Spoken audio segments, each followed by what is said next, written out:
Dr. Martin Luther King Jr. famously said, "Take the first step in faith. You don't have to see the whole staircase, just take the first step." And today, I'm going to give you the first steps that you can take even when you're struggling with imposter syndrome. This one is personal.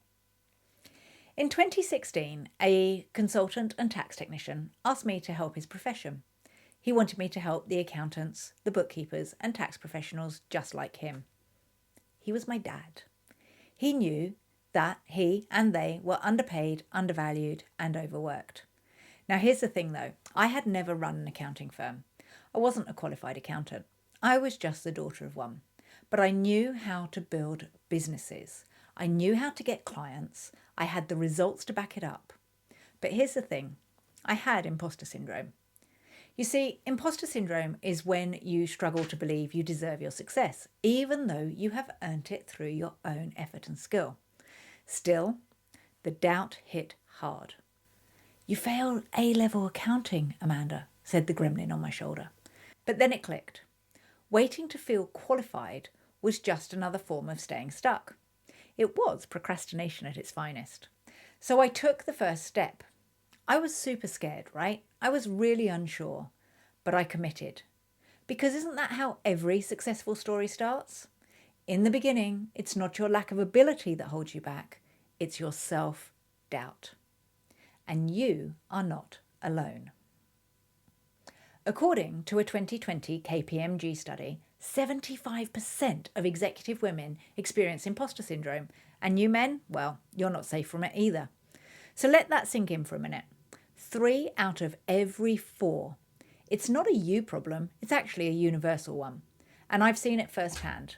People say to me all the time, "But I haven't run a big business, Amanda. I haven't built a 7-figure firm. How can I advise someone, Amanda?" they say to me.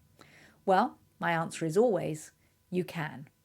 You don't need to have sold a company. You don't need to have run a global firm or checked every box where you know absolutely everything.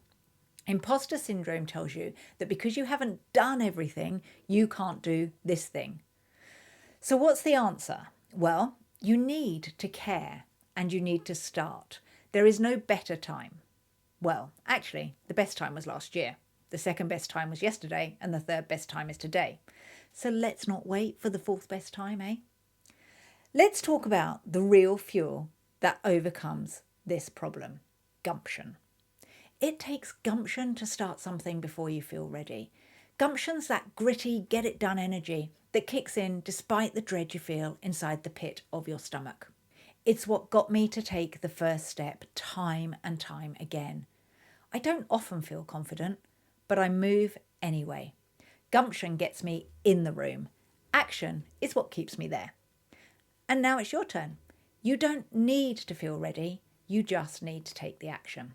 And speaking of action, let's get into why it matters even more than you think. Listen, I know you're scared. I know you don't feel ready. You wouldn't be watching this video otherwise. I know that imposter syndrome is the gremlin sitting on your shoulder whispering, "Who do you think you are?" But don't wait for a sudden wave of courage so that you aren't scared anymore, because nothing is actually going to take that irrational fear away. The wave of courage you are waiting for, it's not coming. That's not what being courageous is. Being courageous isn't about not having fear in the first place. It's about taking action despite it. It's writing that email that you don't want to write. It's making that call that you're too nervous to pick the phone up for.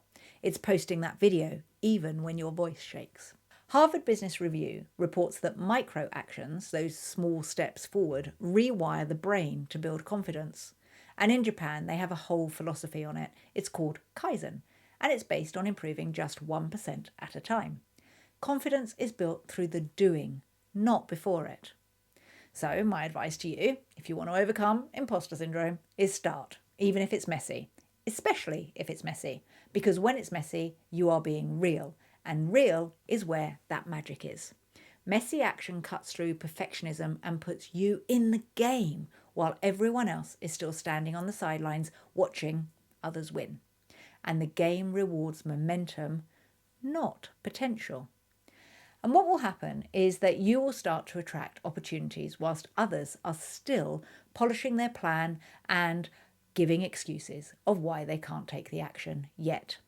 But when you create, whether it's a podcast, a blog, a client session, something magic happens, and that gremlin that sat on your shoulder loses power. Because creating is proof. It's showing that you can do this, and it's you reclaiming your control. Simply put, whenever I doubt myself, I show up and help people through my videos and my coaching. This is how I stop my gremlins. So, my advice to you, create, and you will feel that shift. You are going to build momentum. And you know what? Momentum builds trust. That is how you beat it.